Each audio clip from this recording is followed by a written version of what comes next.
So it's now my pleasure to hand off to our wonderful guests. I'm so excited for this chat. We're here to celebrate the release, this is release day of a book. I'm always excited. We don't get release day events a lot. So this is release day for Zahid Rafiq's The World with Its Mouth Open. It's an amazing collection of stories, and I'm very, very excited. I haven't read the whole thing yet because I didn't get a copy soon enough to read the whole thing before tonight because, again, release day. I did get a chance to read the first story, and I was really, really blown away. So excited for that. And then Emily Fridlund will be our moderator, our interviewer, conversation partner for the day. And Emily is an outstanding author of the Booker Prize finalist trio, History of Wolves. Two amazing writers that we have here, and it's now my wonderful job to sit back and listen for the remainder of the conversation. So Zahid, Emily, thank you so much for joining us, and I'm welcome. Thanks so much, Zach. Thanks to the Writers Center for having us today. I'm really excited about this conversation we're going to have and to hear a little bit of Zahid's work. I think what we'll do is I'll say a few words and then Zahid will read a little bit and then we'll open up to questions. I have some questions, and if you have questions, please go ahead and send those in the chat.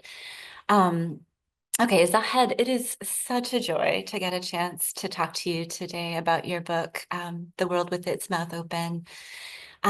We met back in 2019 when you began your MFA at Cornell, and we're working on the stories for the first time.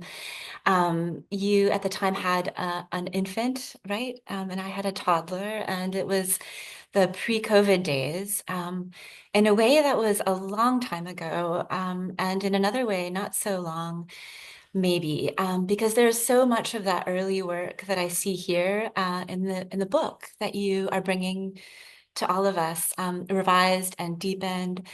I've always been struck by the quietly fierce precision of your prose, which is both unfussy and arrow sharp. There is a commitment in your work to getting as close as possible to the complexities of your characters' experiences, the agonies and longings of ordinary Kashmiri people, shopkeepers and children and poets and laborers and pregnant women and old men in tea shops.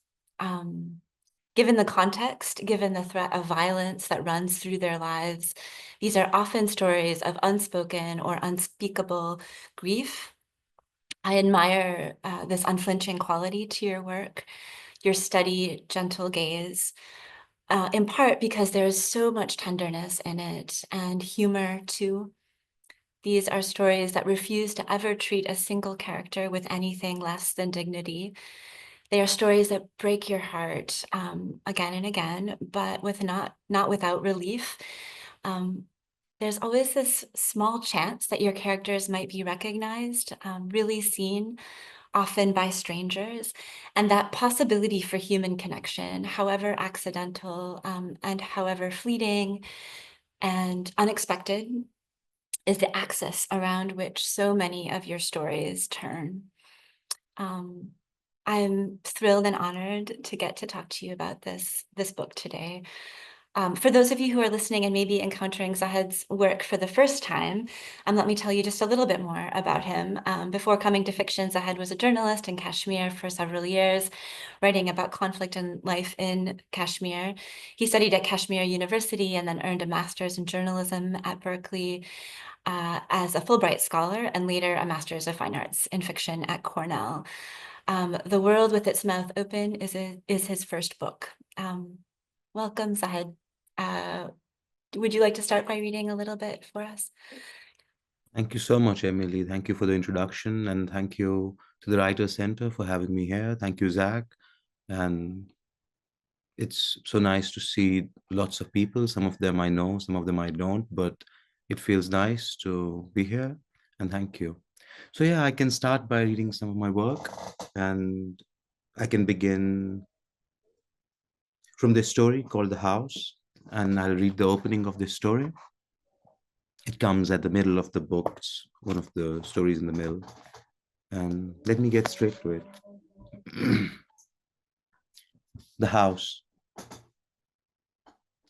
Just as they were gathering near the mulberry tree for the afternoon tea, Manzoor, the new laborer digging at the house side, screamed God and came running through the narrow trenches with a spade in his hands.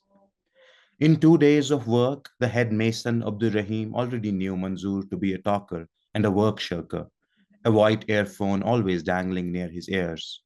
So, seated on a brick, Abdur Rahim went on pouring himself a cup of tea and watched Manzoor struggle out of the trenches that the next morning were to be filled with rocks and small boulders. Covered in dark, sticky earth, thin, grimy finger bones lay limp on the end of the spade, and just above was a tattered rag that might once have been a palm. Where did you find this? Abdurrahim coughed up, the tip of his tongue burning with the first little sip of tea. There, where I was digging, Manzoor yelled, as if the head mason was far away. Abdurrahim looked at it, and the longer he looked, the less it appeared a hand, seeming from the left like a decayed knot of a tree's root, and from the right like some dead, muddy animal. Was it down there? The other laborer walked close behind Manzoor and looked over his shoulder. Manzoor half turned and raised the spade for a better view. Yes. The other laborer drew his lips into a close circle, sucked breath in, and with the index finger of his right hand, he marked down in the air an imaginary line.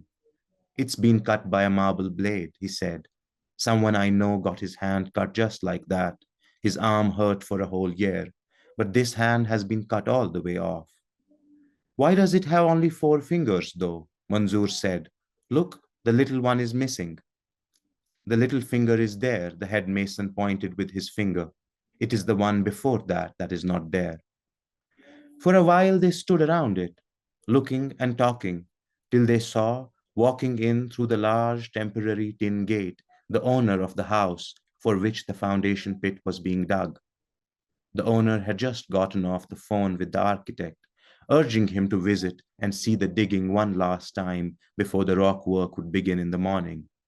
Behind him, his wife followed with quick short steps, carrying in her hand the final design, in which the drawing room was bigger by 28 square feet, and the kitchen window was placed such that you only had to lift your head to see who walked in and out of the main gate. When the husband and wife were still a few steps away, Manzoor turned the spade toward them. His hand filled with the prices of rocks, iron, cement, bricks, and wood, Muhammad Yasin, the owner, stared at the spade, at the 4 long spider legs emerging out of the decayed lump. His wife covered her mouth and nose with the end of a scarf. Abdurrahim stood up, holding the cup of tea he had been looking forward to since lunch. When Yasin finally understood what he was looking at, he lifted his eyes from the spade and looked at Manzoor. The spade ahead of him, Manzoor jumped back into the narrow trenches. The others followed from the ground above, walking beside the heaps of extracted soil. The owner and his wife watched Manzoor carefully. His legs faltered on the slippery soil in the trench. The grimy white wire of the earphone jerked and swayed by his greasy collar at every step. This was the most energy he had shown since he had come to work here. He turned at the bend in the trench, where the walls of the kitchen were to be, and walked straight through the storage and laundry room, and then stopped. Here, he said, looking around his feet. Yes, here it was. The owner looked where Manzoor pointed with the spade. This was where the wall of the children's room was to be. There was nothing there except damp, dark earth. Are you sure it was there? He asked Manzoor. Of course. I was digging here. He pointed with his feet. I thought, let me get out a few more spades and then have tea. And there it came. I thought at first it was a scorpion or some such monster, but then I saw their bodies blocking the afternoon sun that would otherwise have fallen on Manzoor's narrow, clean-shaven face. They looked around, even though no one was sure what they were looking for. The owner stared vacantly into the damp soil. This is an animal's doing, the owner's wife suddenly said. Isn't the graveyard 5 minutes away? She raised in her hand the rolled-up design, and pointed with it toward the tall brick wall, behind which was the house of the zonal officer, who too, it seemed, had had his eye on this plot and was morose that someone else had clinched it. Behind his house was another house, and then another, house after house after house, some new, some decaying, and others in various stages of construction and reconstruction, all of them standing haphazardly along narrow lanes that eventually found their way onto the road. There on the road, opposite the auto rickshaw stand, was the graveyard. A grave must have caved in, the owner's wife said, and a dog or some other animal has then disrespected the body and left it here. That is the problem with living near a graveyard. No one looked at her. Only Manzoor responded, looking up from the trench, his hand shielding his eyes. But how was it 3 feet under the earth? Wouldn't the dog have left it on the ground? She looked at Manzoor, his face a patchwork of light and dark, the hand concealing something sinister in his eyes. It was clear that he would love to while the day away, running around with the spade, while they would still have to pay him in the evening. How would I know? She answered. Maybe there was a hole here, or maybe someone did find it lying around and buried it respectfully till you found it. And please keep it somewhere on the side now. It is not a toy to be carried from here to there and there to here. What is that? The other laborer shouted. Over there.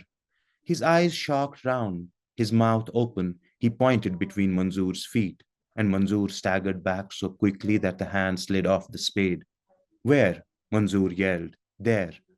Everyone looked near Manzoor's brown plastic shoes, searching in the shadow of his legs and in their own misshapen shadows that stretched far across the trench. The head mason turned to the laborer. Where? There. I thought in the shadow. He lowered his head, the hint of an embarrassed smile hiding along his lips. They looked at him in silence, and he blushed under the sun. The wife mumbled under her breath. One's house burns, another warms their hands. Manzoor slid the spade under the fallen hand and picked the hand back up. The owner touched the headmason's shoulder, and together they walked away beside the trench. Thank you.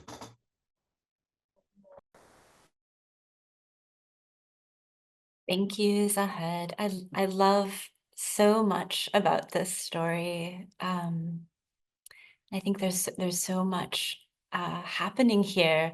One of the things I love the most is how the unearthing of this hand on this construction site kind of immediately throws these characters into crisis about what to do next, right? Mansoor wants to find more of the body, potentially figure out what to do with his hand, and the owner and the wife of the owner almost immediately want to justify its existence, say that it's a dog that brought it here or a bird that dropped it, and forget about it. Literally bury it back in the soil so that they can go on building their dream house and not have to think about it anymore. And one of the things I was thinking as you were reading is how that kind of resonates in an interesting way with the epigraph of your book. And the Kafka epigraph. Do you mind if I read that? Please. Or how about you read it? Would you read it? Okay. That would be great. Very short epigraph from Kafka, from the story Metamorphosis. How about if I sleep a little bit longer and forget all this nonsense? Yeah.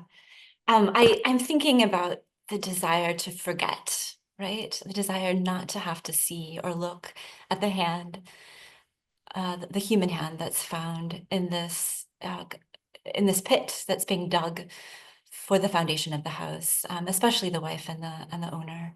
Do you want to talk a little bit about that desire to forget that begins the whole collection and is kind of at the heart of this story too? Yeah, thank you, Emily. It is the desire to forget and also the desire to unsee. It is the desire to keep going in the face of so much that can, so much terror and horror that can distract you from where you want to go. So some of these characters in this story, the wife, the wife the most, she she's a very strong character. So she's almost like, we know what it is. We're not kids. We're not surprised. We know what it is. Let's appropriate it and move on. Let's keep going. But she too deep down doesn't really know what it means to bury it back. Because this time when they bury it, they'll be burying it also inside them.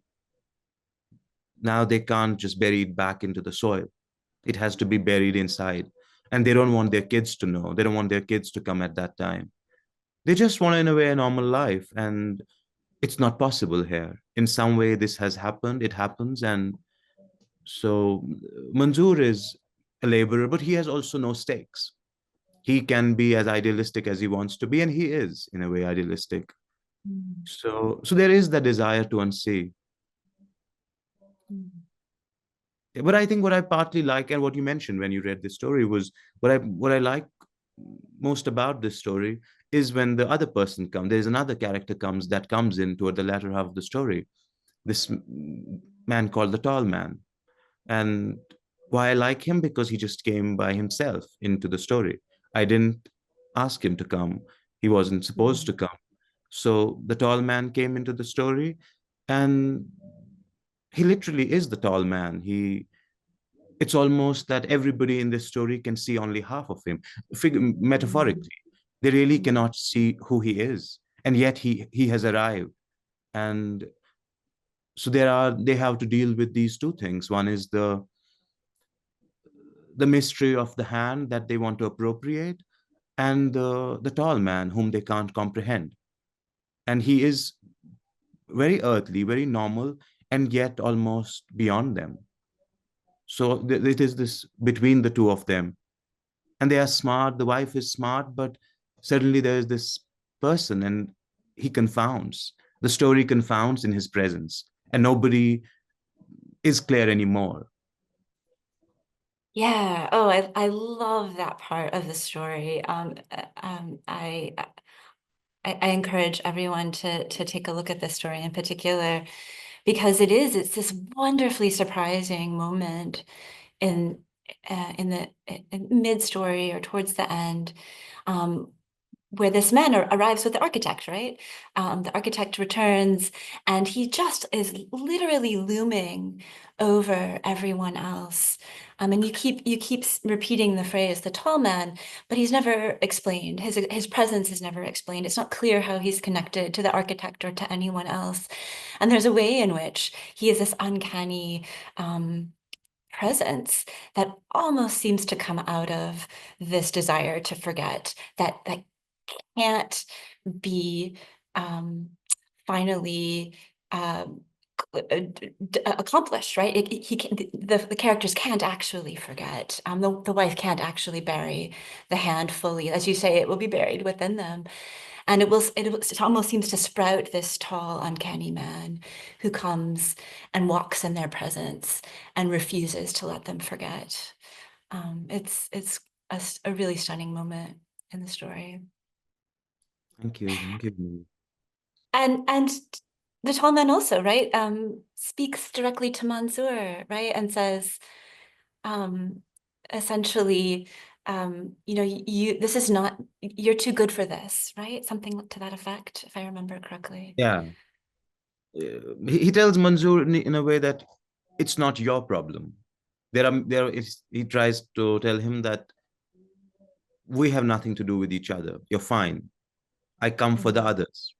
You don't know me, you don't want to know me, you're just fine because you're a simple man, you work hard, you earn your money by the hard work you do. So don't bother. You're not in it. This Right. has nothing to do with you. But Manzoor is the one who actually confronts him, but without knowing what it is that he's confronting. Right. Yeah.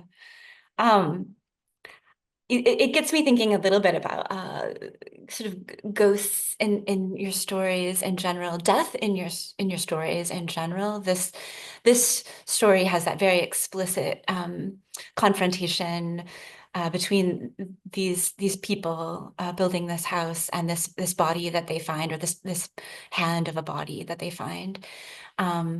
But many of your stories, right, are thinking through the kind of the blurred lines between life and death. You and I were talking recently about how Americans so often, so cleanly try to separate the living from the dying and the dead, and not let the two come into contact, right? Out of fear or disgust or whatever it is. And in your stories, I feel like almost every one of them brings the two, the dead and the living, into contact. I'd be curious to hear how you think about that in your work. In the work, I think it began by when I started writing this book a few years ago. I realized that characters were really dying on me. That I would create a character, and then like 1 page, 2 page, 3 pages down, they were just dying. They were constantly, a part of my mind kept saying, okay, now he dies, now she dies. And I was like, I can't write a story like this. I can't finish a story if they keep dying. I somehow had to make them go through to the end, and they can't die on me, because there was no story otherwise. I create a character and there they go. So the ghost was a natural progression of that. They came. Also, there are people, like you hear about people and suddenly they're not there. In this place, you hear about a lot of people, and like they were real people, like they are real people, but you realize at the same time they're real people who are not there anymore. They've gone, and you can't see them. They were there. They used to come to the same places, they would go to the same places, so now they're gone. But people keep talking about them. People often keep talking about them as if they can actually come and join you. So there is lots of times, actually, I forget that people have died. Now that people I know, I know they have died. I know they have died along the way, but I forget. I have to remind myself that, okay, that one is dead, because it just, in the mind, it is not so clear that somebody dies, they don't disappear fully. They remain. They remain in the head. And yeah, so I think that happens. So there is this space where the dead are alive in a way. And they Yeah. do come. When you, like in this book I wrote, they almost kept knocking all the time, saying, we're here as well. And even though I wanted to write it about the living, so the dead in there are almost living. They're not fully dead. And also, I mean, I don't know if you'd agree with this, Zahid, but so many of the living are dead in a way too. I'm thinking about the story In Small Boxes, where is it Hussein, And the owner of the shop? His obituary is written up before he actually dies, right? yeah, And so there's this kind of blurring. What does it mean to be walking dead in that sense, for people to believe that you're dead before you are actually? Um, yeah. yeah. I think And, people also die. And it's like with Mr. Hussein, for example, a sentence has been passed on him. It doesn't, after a while, matter by whom, because you can't find out by whom. You can't find out who has passed the sentence over you, but you're a dead man walking. And so, in the world of the book, lots of dead people walking, who, and ghosts walking, dead people walking, all of them, it's that space in which lots of, all of these are coming together. yeah. There's another amazing passage in what story is it? Bare Feet, right? Um, where the main character is, it begins with a ghost, right? The main character awakes to a strange ghost in his bedroom, and he's told to go find the ghost's family. And it's, what I love about that is that it's a strange ghost, right? It's not his mother or father or an intimate, it's someone he doesn't recognize. And so immediately there's this question of, what do you owe a stranger, right? What do you owe a strange ghost who's visited you? And he goes on this quest through the city streets to find the ghost's family. But there's partway through that story, um, there's this description of the main character. He says, "I cannot get out of my head the sense that we are riding not through the streets of a city, not through neighborhoods, but through the viewfinder of a gun." I'd be curious to hear how you think about that as well, Zahid, the kind of the way that the pervasive threat of violence in this world Yeah, brings death much closer. yeah, the precarity. One is aware that all of these characters, the world they come from, everyone in there is aware that they can get killed. They don't have to do anything. It's not like they have to do something and then something will take its course. Um, they can die. They can just fall off. As one of the Shakespeare lines, as flies are to wanton boys. It's one can just disappear. It's smudged away, thrown away.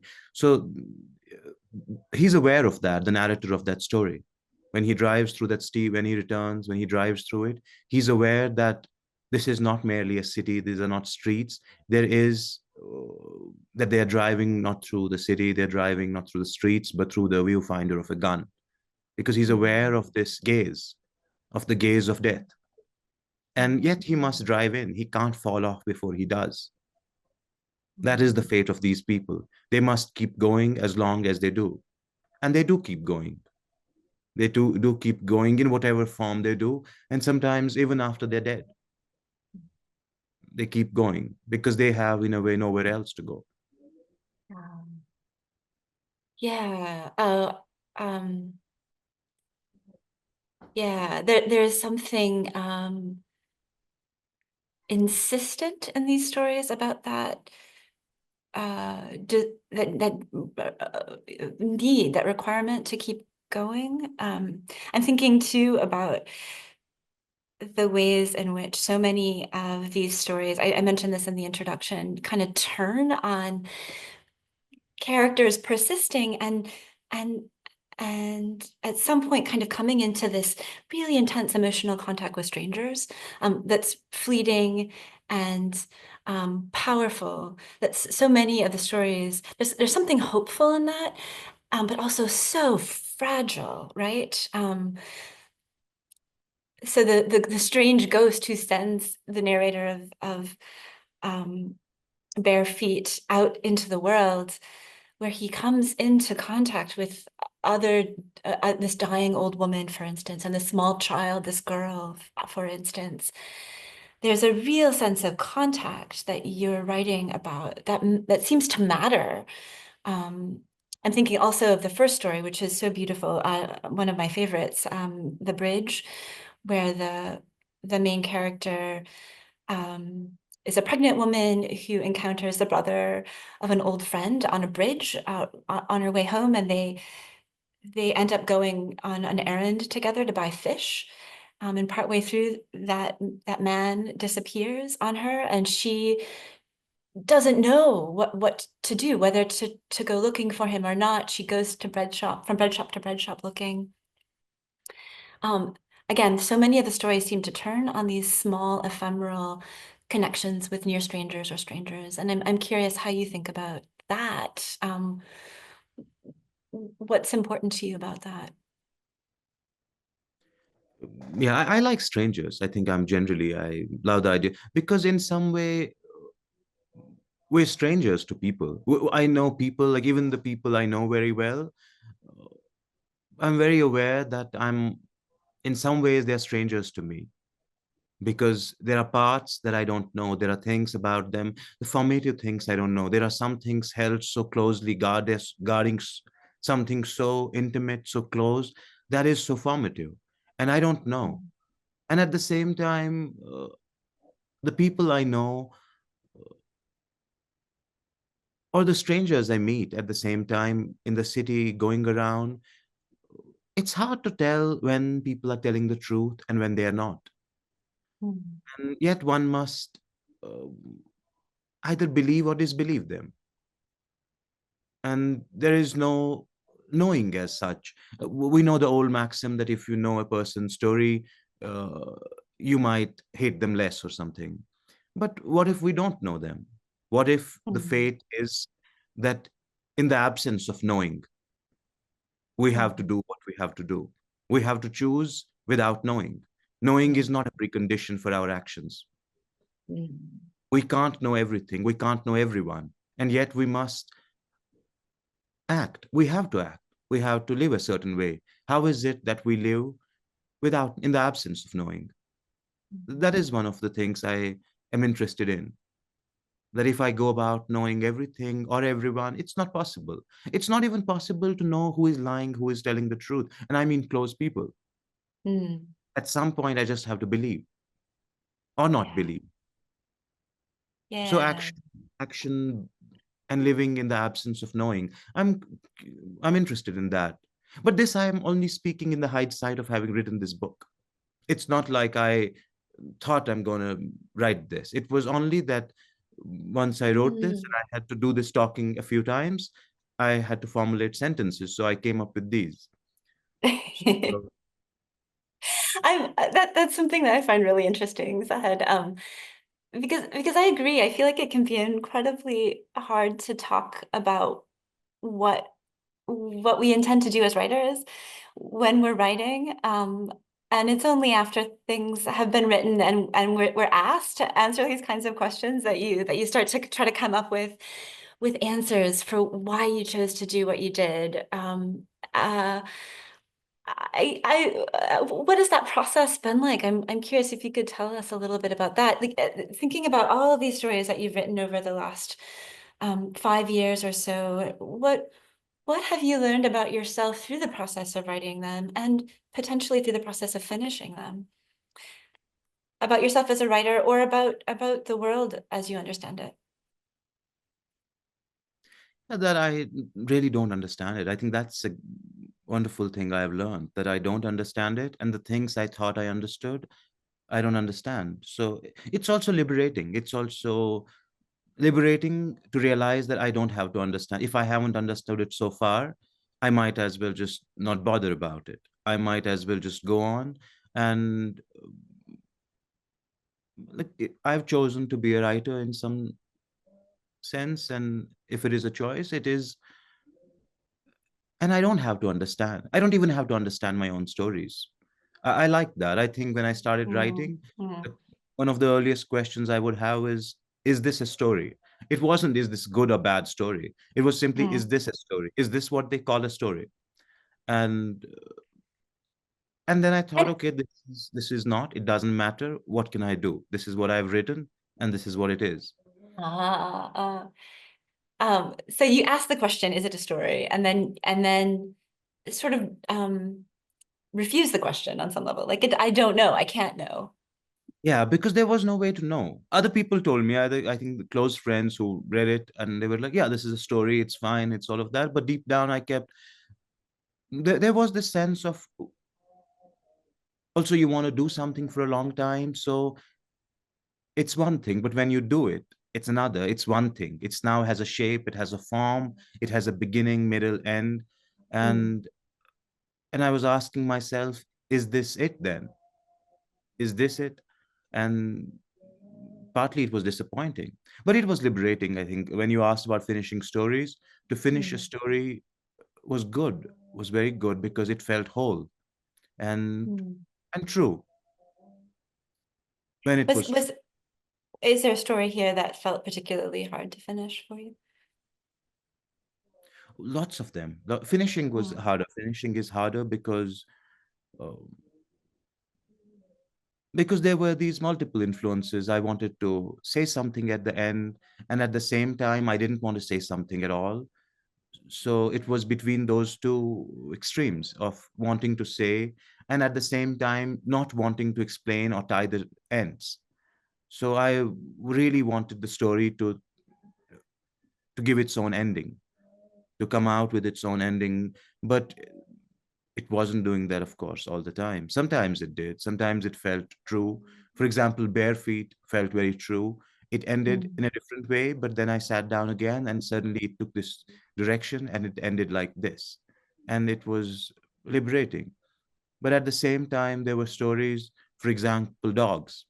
I had a few endings in the mind and I tried writing them, but each time I tried, I felt something was not right. I felt it was me forcing my hand. It was me trying to do the writerly thing, writing an ending. So I almost ended it at the point where it stopped being true to itself. Mm. Just so everybody else knows, Dogs is a story, the only story in the collection, right, that really focuses on a non-human character, unless we consider ghosts non-human characters. So we have these dogs roaming through the city, first dog, second dog, and the second dog, right, is the one that has something in its throat that it's like a hole in the throat or a grain of sand in the throat, and it can't it feels sort of sick, but it doesn't know what's wrong, and they go in search of this older, wiser dog for answers. Yeah. I think what I really like about that story was that I was walking around the city and I had this sentence that two dogs were walking along the edge of a road.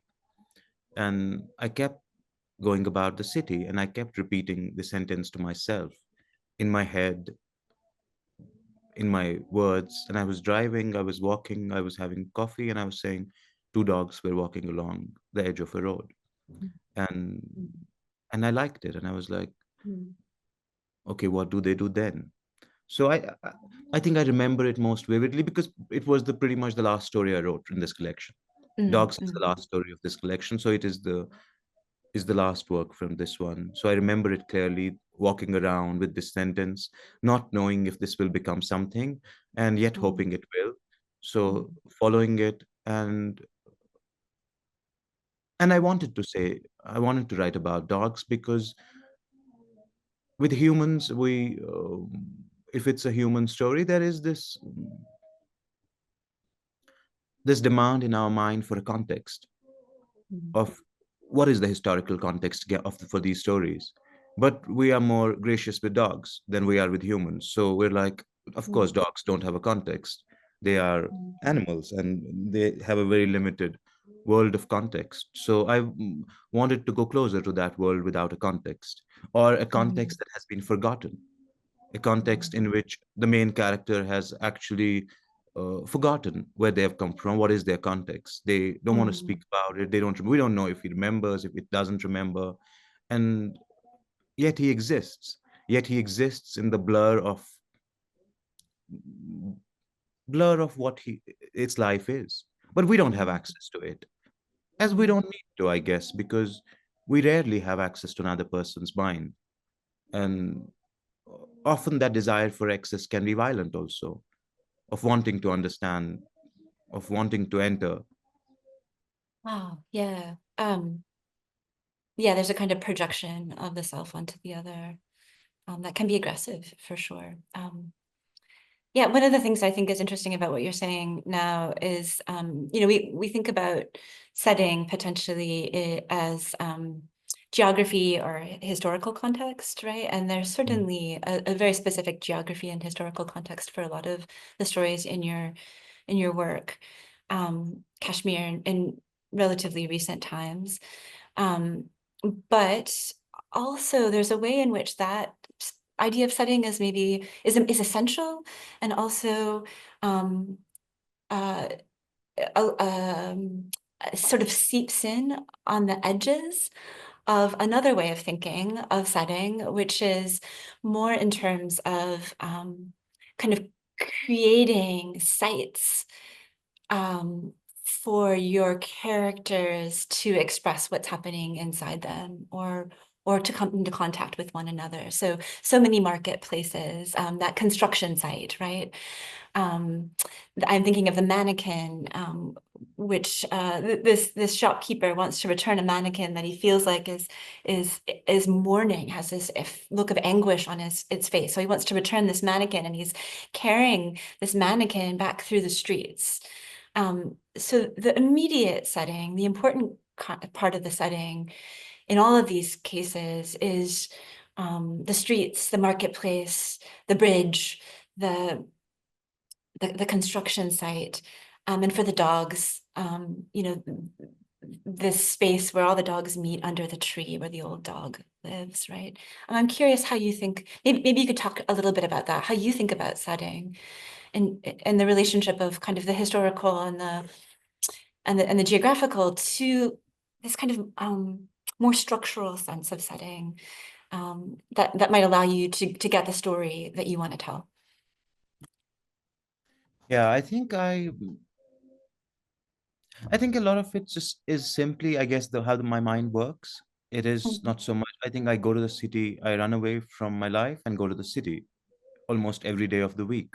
So my characters also go to the city, I guess, and they go to the streets, they go to do shops. So that is, I guess, how my mind works, that they are there.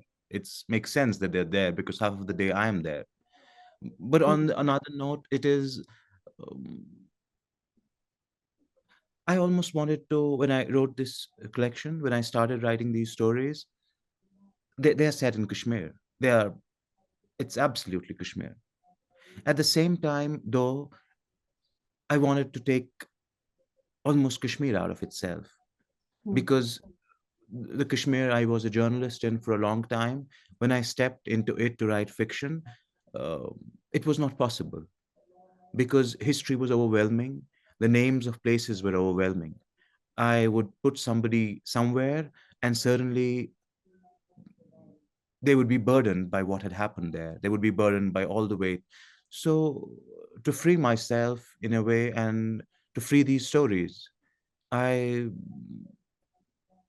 did not use place. I did not use names of places, and yet it is like absolutely in places, and no names of places. Um, and it was yeah. I was going to say, do you think your readers from Kashmir would recognize the places when they read the stories? I'll be curious. I'll really be curious to see how they respond to it, how they see it. So I wouldn't make any presumptions. I would have made them 5 years ago. That is the way when you asked earlier, how have I changed in the writing of the story? I Mm, presume very little. mm, Uh, mm, I've written what I could. I've written. It's also a limitation. It was this writing of this book was also a realization of my own limitations in time, of what I could do, what I couldn't do. I might theorize it now and say this is actually this and this is that, but a lot of it was simply coming across, coming against my limitations, and realizing that whatever it is I have to do in this story is within these limitations, which was also mm. the harder part and the liberating part, that something is possible within those limitations Ah. of my limitations, of the limitations of the world of my story. Um, yeah, with all of that, I think endings, like we are talked about endings, the inability to write clean endings. It was a problem at first, but after a while it was like, okay, I can't write them, I don't want to write them, and so what is it that can now happen? The Mm, freeing, the realization that there is neither much to win nor to lose here, mm. so you might as well do what you have to and what you Oh, can.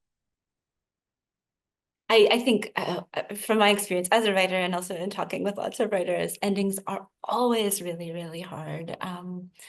It's hard to know where to stop. It's hard to know. So I think partially because there's a lot of pressure placed on endings, right? That idea that the ending, wherever you stop, will somehow give you information that will allow you to read backwards and understand what came before. And so a lot of times, readers sort of waiting for the ending to understand what happened earlier in a story. And I remember talking with you not so long ago about maybe not needing to have everything add up in a story. What does that mean to not have it all add up, right? All the little intrigues and clues that the paths that you've started, or even the seeds that you've planted, to not necessarily have to have them all come to fruition in a neat and tidy way. And to think about that, what does it mean not to have a story add up? And one thing I was thinking a lot about in the last week is the ways, especially in going back through your stories and looking at them again, is the way in which so much of what gets your stories moving is a question, like a small question, often a small local question. To go back to the first one, the bridge. Who is that man at the bridge? Or what is he doing on the bridge, right? This pregnant woman sees a man and she wonders, who is he first? And then secondly, what was he doing there, right? So this little question kind of is like the little gear that shifts and gets the story into motion. But that question is not ultimately answered in that story. I mean, you can make a guess, potentially, what he was doing on the bridge, but it's not explicitly ever answered. And the story instead increasingly replaces that small local question, right, with bigger questions. And so it's instead of like, who is that man? The question becomes, like, to what extent are we responsible for the people around us? To what extent do we care about the well-being, and even just where are the people that we barely know? And those questions are unanswerable. So you replace like a small answerable question with a bigger unanswerable question by the end. And that's incredibly satisfying, because those bigger questions kind of draw us in as readers, and we become part of the asking. That to me makes more sense maybe than does it add up, Yeah. ultimately. And also that's right. That is very right. That where does it go? Rather than, and what is there to answer really? I think everything that has to be said has been said for centuries. As I don't know who says it, that nobody is listening. And nobody wants to listen. So it's not like I'm going to say the most profound thing here. I was born yesterday. The place has been burning for millennia. So it's not I'm just trying to see what's possible here on the page. And who are these people? How do they live? What are the questions they live with? And what are the answers they give themselves? Often they are the wrong. Often the answers we give ourselves are such wrong. We live our lives with wrong answers. Right. And then when we realize that we were wrong, we are so far gone that we don't even mourn it. We're like, yeah, whatever. What can we do? And there go our 20 years. So, yeah, so it's not that I have any answers. So but people give, and people in these stories also live with some answers, and they are aware that they're not probably the right answers, but they must live with something. Yeah. So yeah. It makes me think of the last story, right? Where the old man in the tea shop is he says he should be quiet. He should shut up, essentially, but he can't stop talking. And I love that you end with that. You give the final word of the book to this character in the book who's monologuing, who's going on and just can't stop talking, filling the silence with words. I like him as well. He just keeps talking, and I'm glad he kept talking because he had like a new voice for me. He was eloquent in his own way. And it wasn't me, because lots of these stories are restrained. They're very quite like holding back almost. But then at the end, he comes and he just cannot stop himself. And he's almost this character who's wise, but he's forgotten his own wisdom over time. And he's realized there's no point holding on to my wisdom. I might as well eat some good food. Yes. Some testicles of some sort. I can't remember. Fried testicles. That is the favorite dish.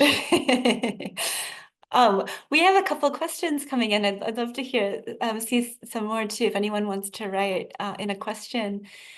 We have one that asks this.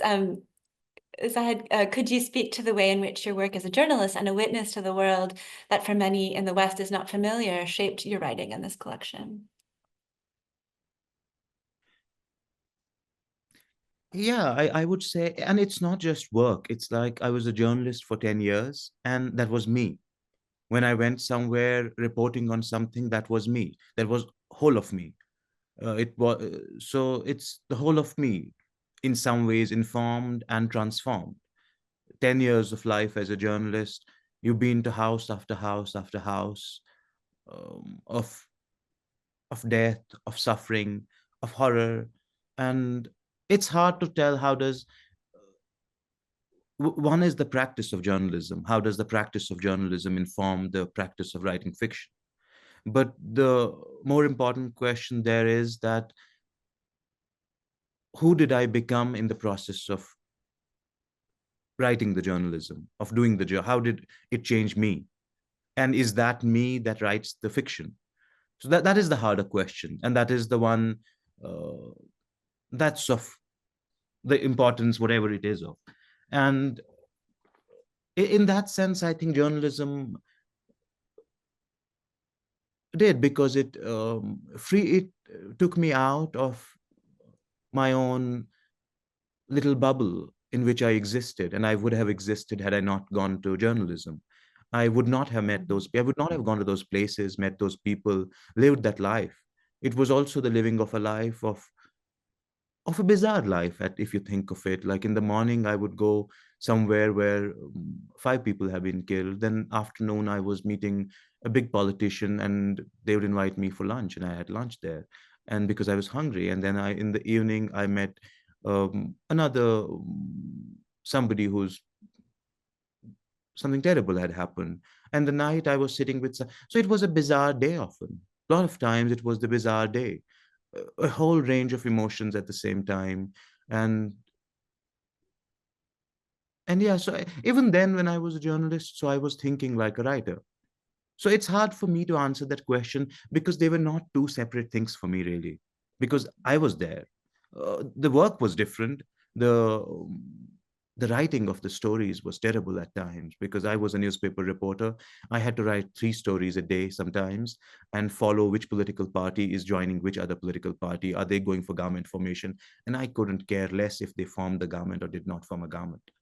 I had absolutely zero interest in the whole thing, but I had to do it. I was reporting a state, and but the people I got to meet, the people, the access, the glimpses of power one had, the glimpses of real power, people in the prime of their power, to have a glimpse at them, and to see in them the awareness that they have the power, and to see them at the same time after they had lost that power, to see the same man, same person, suddenly another person who is now more open to everybody, who is like, oh, hi, hello, I'm curious, what are you thinking? And to see them before, and they existed. So all of those experiences, I think, they were, yeah, they were great. But at the same time, if I had not been a journalist, I would still have had those 10 years. I would have still met people, some people, other people. I would have written about them, or known something of the world through them. There's just one story, I think, Zahid, in your collection that focuses on a journalist, Mhm. in small boxes. Am I right about that? Is it just one? Yes. In small boxes, and there's this moment when the narrator says about being a journalist, and meeting with other journalists. For every day we spoke, sorry, for hours every day we spoke, recounting stories that had not made it into the papers, the stories behind the stories, stories so sad, so funny, so true that there was no place for them in the papers, stories that in their telling and retelling became myths and belonged to no one and to everyone. And it just got me thinking about what journalism could do and needs to do, and what fiction might do. Maybe tell the stories behind the stories, both the possibilities in that, and also the limitations of fiction as well. And just it got me thinking, that fiction offers opportunities for you, but also, there are limitations for what fiction can offer at the same time. I'm curious how you think about the relationship of the two. I like fiction. I love fiction because Mhm. um, because it doesn't take upon itself the responsibility of having answers.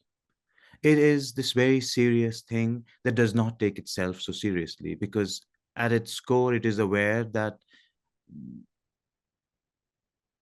it's, after all, a story about complex, foolish human beings, Mhm. bias, everything, whatever they are. But it's a story, it's not this grand thing through which one is asked to live one's life.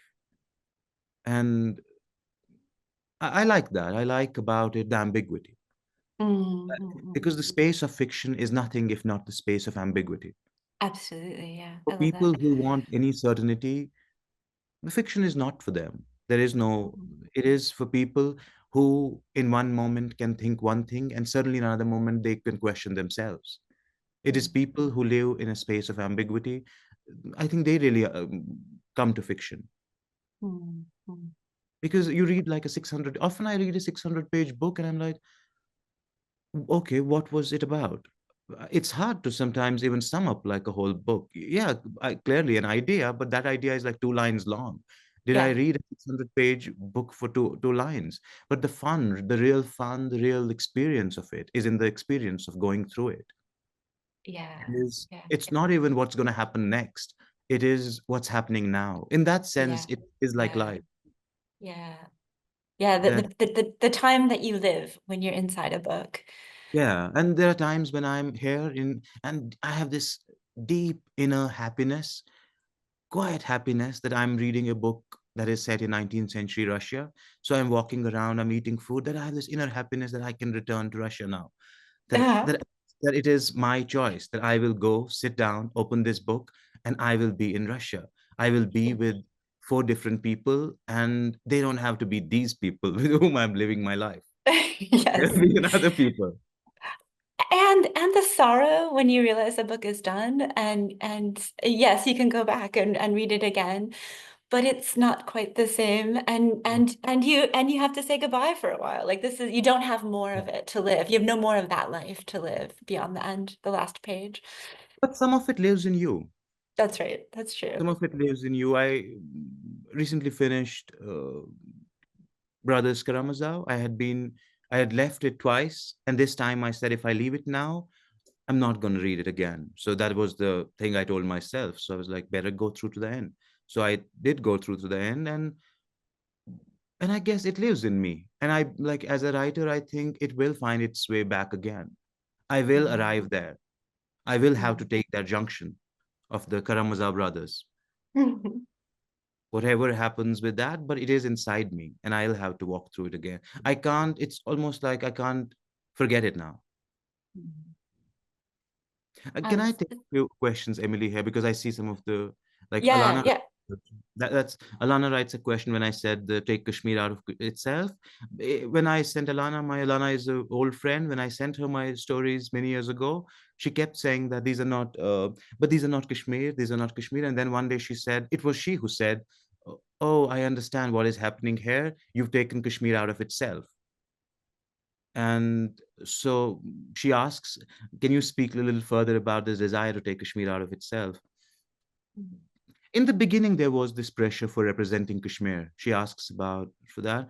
But in the writing of the book, I think I realized that if I have to write anything, I must not take the burden of representation, that I cannot take it because the burden is so heavy. It's not for me.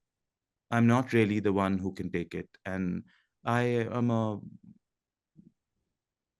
yeah, I would rather be freer, write a short story, write a book, but while engaging seriously. I'm not saying I'm frivolous there, but not with the burden of representation, not with the burden of because to represent something, um, yeah, that's not where I go. That's not what I want to do. And yet at the same time, I want to engage with the utmost seriousness and at the same time fun. with the story.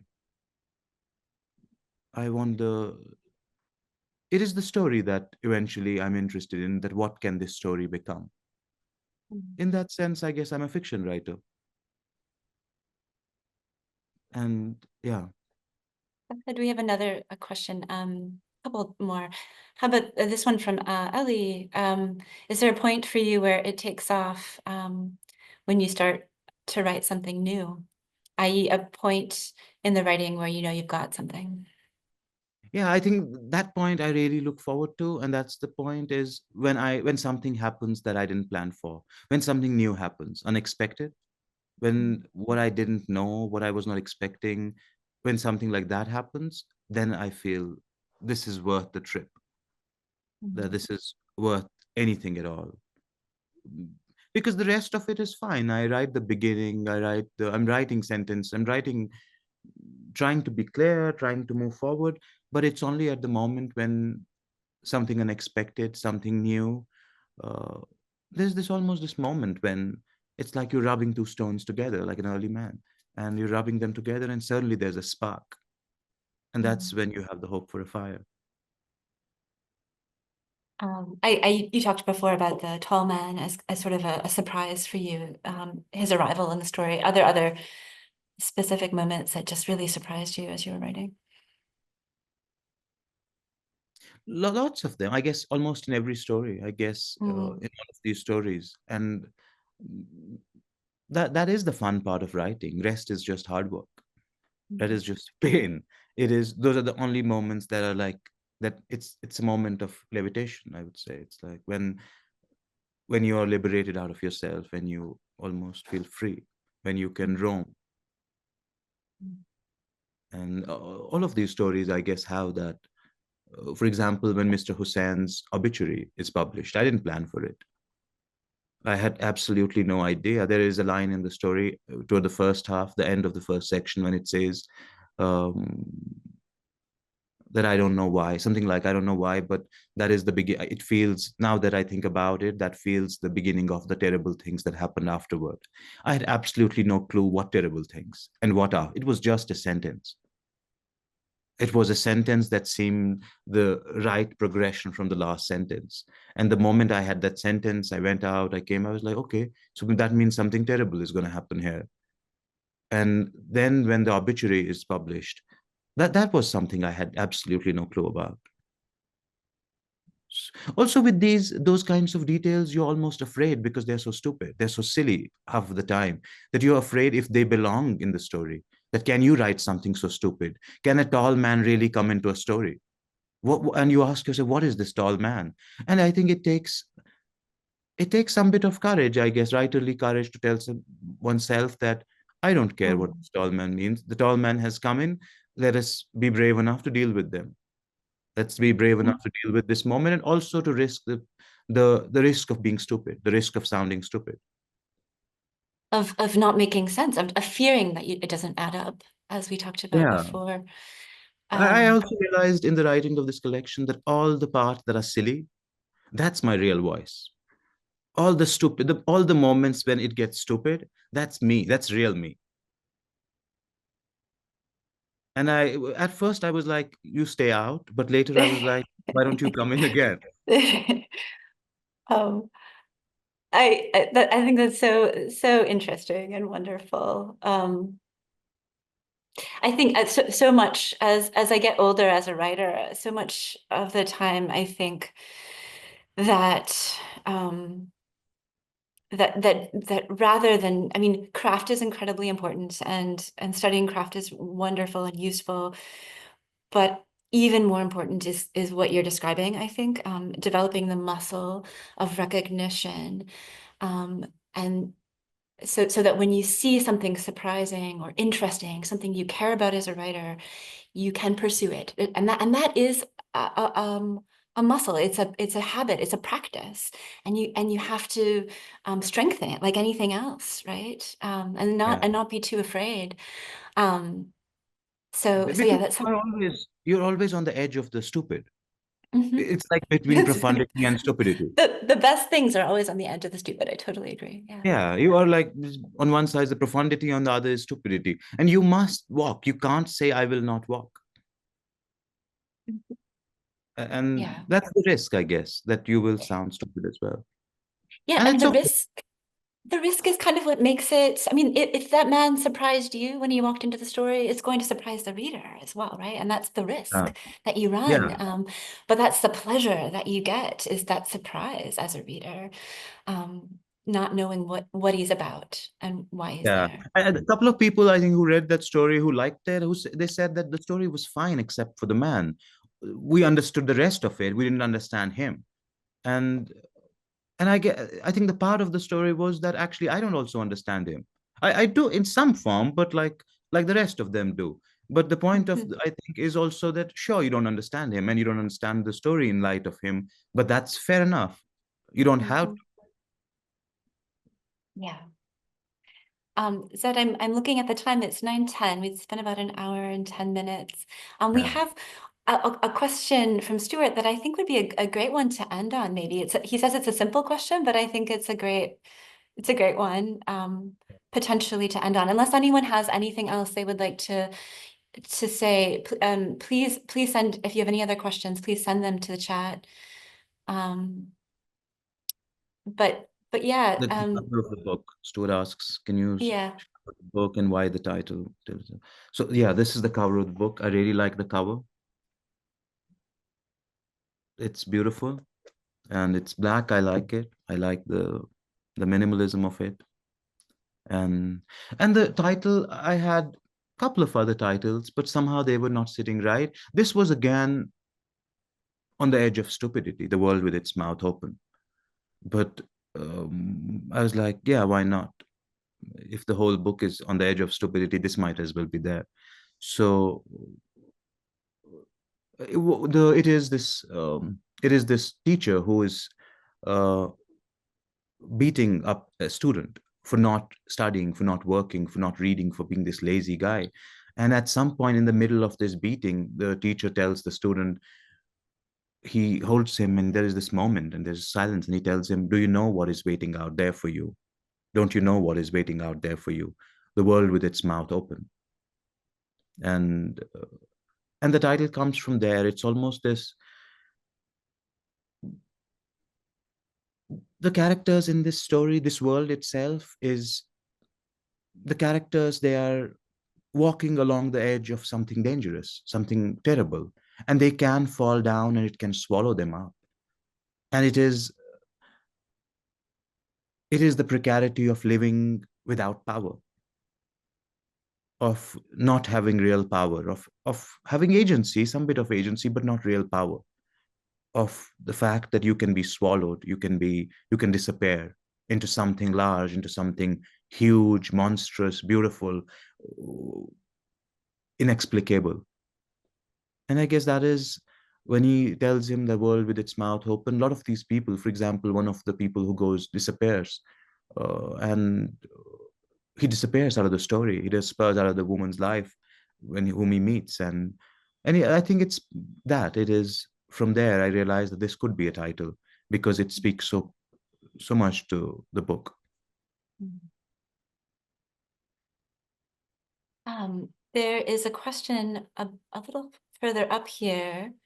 Let's see. About Uh, Daniel. That yeah, it reminded me of at the end of Muinuddin's Nawabudin Electrician. yes, yeah. I like Daniel's work. I don't know if there is influence, but you know, it's I like his. I read it long time ago, and I think I would rather say that Muinuddin is influenced by Chekhov, and I share his influence, not him as an influence. But I like Chekhov. I really like Chekhov, so I guess we draw from the same well. And there's another one here. Could Zahid talk about their relationship with their characters? How does one not burden their characters with themselves? How does one let them be? That's hard. Mm. That's that is the point of writing the story, is to not burden. Is this That's the hard part. I wish I had the answer, and I might even have one, but that doesn't mean I can do it. What is the answer as you understand it? I think to allow themselves to allow themselves their quirks, allow themselves to act, allow themselves even a small moment of act, which is theirs, and then follow from there. But I'm saying this, I don't know if it is like it works like that. Because for long time, even now, if I'm one of the questions I had for this collection was, are all these characters me? Is it just me? Is it me? Is it me, the woman, me, the boy, being the old man? Is everyone me? And yeah, so it's hard to say no. Mm. And it's but partly it is, I think one writes farther from, I think one of the ways is to write farther from oneself. Yeah, I don't know if that Farther, answers. farther meaning writing about people and characters that are not you, obviously, or Who don't have also, I think it's also this to give people my thoughts, to write from thoughts. Sometimes it works, sometimes it doesn't. I don't, it's not, I don't think there is a way. For me, I don't know it, that if there is a way, but you try. What else can you do? You try to write a character that's real in themselves. And I think it's not so much writing, not writing me as writing them. So you almost try hard to write them. You ask of the story, who is this person and what are they? What is it that they want? What is it they want? What are they doing? And slowly, I think they start coming into themselves. If they do. Mm. But that is Gets me also the think. hard. Sorry, Yeah, please go on. I was just going to say, it gets me thinking about the way in which you have these strangers meeting all the time, or near strangers, and the kind of spark that happens, almost as if by putting two people who don't entirely know each other into contact, there's that little flame that's lit between them that allows them to be more themselves, somehow. Yeah. Uh, I think strangeness also, I think the idea of strangers, now that you talk about it, is also partly to, I guess, to arrive at a character. It's like mhm, I almost take it literally. I arrive at mhm, this, I meet a stranger, and mhm, with the hope that this stranger will be themselves and it will not be me. Because the mhm, best mhm, part of the stories for me is when I am writing the other characters who I'm not planning on, because there is me in the story also. But the moment somebody else shows who is non-me, that's a great moment. That's like, oh, finally somebody else comes into the room. I don't have to live with myself now. And when it's a real presence, it's great. It's wonderful to be with them. mhm. You're meeting someone new, a stranger who's a little less Yeah. strange. Yeah. Um, it's been about an hour and 20 minutes, and this has been such a delightful conversation, Zahid. So fun to talk to you, and so your answers are always so insightful and thought-provoking. Thank you. Thank you for this work. Does anyone else want to ask anything else before we leave? Okay. Okay, I yeah. guess. Then Thank you so get the book, much. buy the book. Yes, get the book. Thank you so much, Emily. And thank you, everybody. Thank you, Zach. Thank you, everyone who's here. I can see Ellie, I can see Krishna, I can see Hassan, Julie, all of these people who are their cameras on and be here. Thank you so much for coming at all these time zones. And, I'm really grateful for you being here. Thank you so much. Thank you, Zahid. Thank you, Emily. Please join us anytime you'd like. This has been an absolute delight. And we hope we'll see both of you again. We hope we'll see everyone in the audience again here in the near future. And best of luck with this book. I'm really excited to see how it continues to be received throughout the literary world. So thank you so much for sharing it. Thank you so much.